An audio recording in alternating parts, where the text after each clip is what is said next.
नमस्कार दोस्तों, स्वागत है आपका अपने यूट्यूब चैनल जिसका नाम है the academic root. My name is Abhishek Singh and I am a PhD research scholar in department of African studies university of Delhi. So आज का जो हमारा वीडियो का जो टॉपिक है, आप लोगों ने जैसे देखा ही होगा कि कल से इंटरव्यू स्टार्ट होने वाले हैं पॉलिटिकल साइंस डिपार्टमेंट के। उस इंटरव्यू के रिगार्डिंग आज हम बात करने वाले हैं कि हमें कैसे क्या क्या है जो आपके इंटरव्यू टिप्स होते हैं लास्ट मिनट, कि हमें कैसे प्रिपेयर करके जाना है इंटरव्यू के लिए, उसके बारे में आज हम इस वीडियो में डिस्कस करेंगे। जो भी लोग पीएचडी के लिए अपेयर होने वाले हैं उनके लिए वीडियो काफ़ी इंपॉर्टेंट होगी। आप लोग इस वीडियो को ध्यान से दीजिएगा और एक एक चीज़ जो होगी वो आपको मैं अपने पर्सनल एक्सपीरियंस के साथ साथ आप जितने भी मेरे फ्रेंड्स या जितने भी और लोगों ने जिन्होंने इंटरव्यू दिया है उनके एक्सपीरियंस को भी इंक्लूड करके आपको बताऊँगा। चलिए स्टार्ट करते हैं।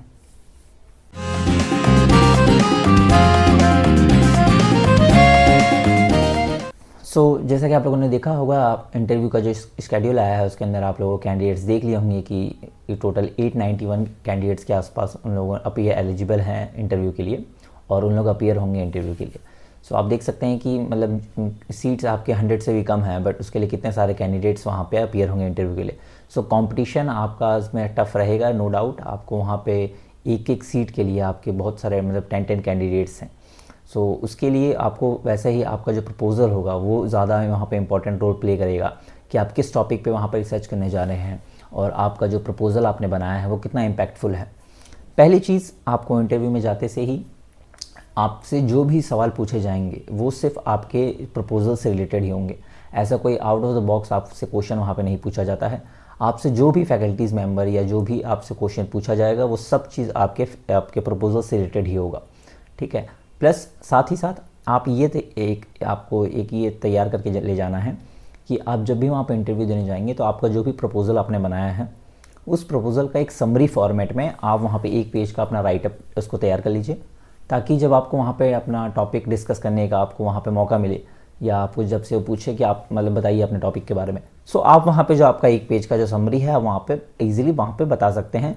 आप अपना जो भी आपका ऑब्जेक्टिव है या आपका जो भी रिसर्च मेथड आप यूज़ करने वाले हैं या आपका जो भी रिसर्च क्वेश्चंस है, सेंट्रल क्वेश्चन जो भी है, आप वहाँ पे उसको डिस्कस कर सकते हैं। पहली चीज़, जो भी आपसे क्वेश्चन पूछे जाएंगे वो आपके प्रपोजल से रिलेटेड ही होंगे, उससे कोई भी डिफरेंट नहीं होगा। जो इसके पहले जिन्होंने इंटरव्यू दिया होगा उनको पता होगा, लेकिन जो न्यू है उनके लिए बता दें कि जो पैनल होगा आपका वो 5 से 10 फैकल्टीज़ के बीच में वहाँ पे रहते हैं और काफ़ी बड़ा पैनल होता है पॉलिटिकल साइंस डिपार्टमेंट का। स्टूडेंट्स की जो संख्या है वो आप देख रहे हैं कि 891 कैंडिडेट्स, 900 के आसपास जो आपके इंटरव्यू के लिए जो एलिजिबल मेंबर्स है वो स्टूडेंट्स जो हैं वो वहाँ पे अपीयर होंगे। इसकी वजह से वहाँ पे आपको टाइम नहीं मिलता है। आपको ज़्यादा से ज़्यादा आपको वहाँ पे 2-3 मिनट मिलेगा, मैक्सिमम आपको 5 मिनट तक आपका इंटरव्यू चल सकता है, उससे ज़्यादा आपको वहाँ पे टाइम नहीं दिया जाता है। आप ये मान कर ना चले कि आपको वहाँ पे बहुत ज़्यादा देर तक वहाँ पे एंटरटेन किया जाएगा या आपकी जो ऐसा रेयर केस ही होता है जब किसी फैकल्टी मेम्बर्स को जब किसी का प्रपोज़ल ज़्यादा अच्छा लगता है तो उसके बारे में आप मतलब जानना चाहते हैं। वो जो आपका इंटरव्यू है वो ज़्यादा देर तक बढ़ जाता है, बट जनरली आपका 2 से 3 मिनट या 5 मिनट मैक्सिमम इसी के आसपास आपका इंटरव्यू जो है वो वहाँ पे कंडक्ट होता है। फिर प्रपोजल्स की हम बात करें कि प्रपोजल में हमें किन किन चीज़ों पर ज़्यादा फोकस करना है। प्रपोजल में पहला आपका लिटरेचर रिव्यू होगा कि जो भी आप वहाँ पे लिटरेचर रिव्यू कर रहे हैं, आप जिन भी थिंकर्स का वहाँ पे नाम डाल रहे हैं, जो भी ऑथर्स का नाम डाल रहे हैं, आप उनके बारे में एकदम उनके जो भी आइडियाज़ हैं, उनके जो भी कॉन्सेप्ट्स हैं, उन्होंने जो भी बातें कही हैं या उनकी जो भी किताबें आपने वहाँ पे साइट किया है उनके बारे में आप अच्छे से वहाँ पे जानकारी लेके जाएं। साथ ही साथ कोई प्रोफेसर ऐसे होते हैं जो डायरेक्टली आपके रेफरेंस से क्वेश्चन पूछ देंगे। आपने जो लास्ट में जो भी साइट किया है, जो भी आपने रेफरेंसेस डाले हैं, वो डायरेक्टली वहाँ से रेफरेंस से क्वेश्चन पूछ लेंगे। आप जो प्रपोजल में एक एक वर्ड जो लिख रहे हैं आपको उस पर ध्यान रखना है कि एक एक वर्ड जो मैं यूज़ कर रहा हूँ मुझे उसका मतलब पता होना चाहिए।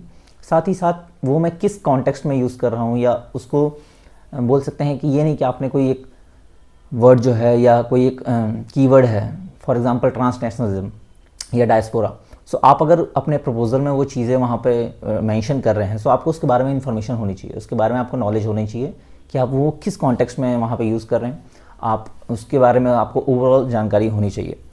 लिटरेचर रिव्यू और रेफरेंसेस पे बहुत अच्छे से ध्यान देके जाइएगा। आपने जो भी रेफरेंसेस दिए हैं, आपके रेफरेंसेस कभी कभार चेक भी किए जाते हैं कि आपने जो रेफरेंसेस है वो सही डाले हैं कि नहीं, कि आपने मतलब पढ़ के लिखा है कि सिर्फ ऐसे लिख दिया है। फिर नेक्स्ट आता है आपकी, जैसे मैंने आपको बताया कि इंट्रोडक्शन का आपको वहाँ पे टाइम नहीं मिलता है, आपको ये नहीं पूछा जाएगा कि आप अपना इंट्रोडक्शन दीजिए या आप कहाँ से, आपने ये किया है। वो कभी कभी पूछ लें, अगर उनको मन करे तो वो पूछ लेते हैं, बट जनरली नहीं पूछते हैं। डायरेक्ट आपका रिसर्च प्रपोजल उठाया जाएगा और उसी से रिलेटेड आपसे क्वेश्चन वहाँ पे पूछे जाएंगे। फिर जो आपके की पॉइंट्स हैं, जैसे मैंने आपको बताया कि प्रपोजल में आपके जो भी की पॉइंट्स हैं उससे रिलेटेड आप अपने समरी एक वहाँ पे तैयार कर लीजिए। आप जो भी अपने प्रपोजल में बताना चाह रहे हैं, जो भी मेथड्स यूज़ करना चाह रहे हैं, या आप जो भी उसके बारे में जो डिस्कस करने वाले हैं, जो भी आपका रिसर्च क्वेश्चन ऑब्जेक्टिव है, उनको एकदम अच्छे से बोल सकते हैं कि उसको एकदम रट्टा मार लीजिए कि आपसे जब बोला जाए तो आप 1 मिनट कम से कम अपने टॉपिक के ऊपर बोल पाएँ वहाँ पे। और लैंग्वेज का भी काफ़ी लोगों ने मुझसे पूछा है कि सर इसमें क्या हिंदी में हम इंटरव्यू दे सकते हैं या इंग्लिश में दे सकते हैं। सो जनरली ये होता है कि जिस लैंग्वेज में आपने प्रपोजल बनाया है, फॉर एग्जांपल आपने अगर हिंदी में प्रपोजल बनाया है या इंग्लिश में प्रपोजल बनाया है, सो आपने जिस लैंग्वेज में प्रपोजल वहाँ पे तैयार किया है, आप ट्राई कीजिएगा कि उसी लैंग्वेज में वहाँ पे कम्युनिकेट करने के लिए आप वहाँ पे तैयार रहें। जनरली क्या होता है कि अब मान लीजिए आपने प्रपोजल बनाया है इंग्लिश में और आप बात कर रहे हैं वहाँ पे हिंदी में, सो टीचर्स ये बोल भी सकते हैं या पूछ भी सकते हैं कि आपने ही लिखा है ना ये प्रपोजल, या आपने सिर्फ कहीं से कॉपी पेस्ट किया है। क्यों? क्योंकि वो ये मानते हैं कि जब आप इंग्लिश में लिख रहे हैं तो आपको इंग्लिश में कम्युनिकेट करना भी आना चाहिए। आपको वहाँ पे जो जितने भी चीज़ें हैं वो आपको इंग्लिश में ही वहाँ पे समझानी पड़ेगी। सो ट्राई कीजिएगा कि जिस भी लैंग्वेज में आप वहाँ पे प्रपोजल आपने बना के लेके गए हैं उसी लैंग्वेज में आप वहाँ पे उनसे बात करने की कोशिश कीजिएगा। साथ ही साथ आप जो भी वहाँ पे बातें अपनी डिस्कस कर रहे हैं या जो भी आप उनसे अपनी जो भी कन्वर्सेशन आपकी हो रही है वहाँ पे, उसमें आप ये ध्यान रखिएगा कि आपके अंदर कॉन्फिडेंस हो। मान लीजिए वहाँ पे कभी कभार आपके साथ प्रोफेसर्स वो भी कहेंगे कि आपसे एक कॉन्सेप्ट पूछेंगे, आपको उसके बारे में पता होगा, आपने अगर उसका सही आंसर भी दिया होगा, बट वो ट्राई करेंगे कि रीचेक करने के लिए कि आप कितने कॉन्फिडेंटली वो चीज़ों को बोल पा रहे हैं। सो वहाँ पे ब्लफ मत कीजिएगा। और काफ़ी एक्सपीरियंस प्रोफेसर्स होते हैं, उनको पता है कि आपने क्या पढ़ा है क्या नहीं पढ़ा है। सो उनको चीट करने की वहाँ पे ट्राई मत कीजिएगा। कोशिश कीजिएगा कि जो हो सच बोले। नहीं आता है आप बोल सकते हैं सॉरी सर मुझे नहीं पता इसके बारे में, बट उनको घुमाने की कोशिश मत कीजिएगा। वो उस मामले में काफ़ी वो इंटेलिजेंट है, काफ़ी एक्सपीरियंस लेकर वहाँ पे वो बैठे हैं। प्लस आपके जो भी इसके साथ ही साथ आप जो भी इंटरव्यू देने जा रहे हैं, या आप पॉलिटिकल साइंस डिपार्टमेंट का इंटरव्यू है जैसे, या अदर डिपार्टमेंट्स का इंटरव्यू है, सो आप उसमें इस बात का अलग से ध्यान रखिएगा कि आप जो भी वहाँ पे प्रपोजल वहाँ पे सबमिट कर रहे हैं, आप उसमें प्लेजरिज्म और AI वो दोनों का अच्छे से ध्यान रख के जाइएगा कि आपका जो भी टॉपिक है उसमें प्लेजरिज्म ना हो और आपका AI ना हो। DU जो है आपका एक सर्टेन लिमिट है उसका सिमिलैरिटी लेवल का और AI का, तो आप उस लिमिट के अंदर अगर अपने जो AI जो आपका प्लेजरिज्म है और सिमिलैरिटी लेवल या आपका AI का जो भी है लिमिट उसके अंदर रखते हैं तो कोई दिक्कत नहीं है। उसके ट्राई कीजिएगा कि उससे बाहर ना जाए बिल्कुल भी। फिर इसी के साथ साथ ऑल द बेस्ट सभी को जो भी इंटरव्यू देने जा रहे हैं, और कॉन्फिडेंट रहिए। अब जो भी आपने पढ़ा है आप अपने टॉपिक के ऊपर आप ये समझिए कि आपसे ज़्यादा कोई नहीं जानता है। सो वहाँ पे कॉन्फिडेंस लेवल अपना लेके जाइए और ट्राई कीजिए कि अच्छा सा इंटरव्यू दें। चलिए मिलते हैं नेक्स्ट वीडियो में।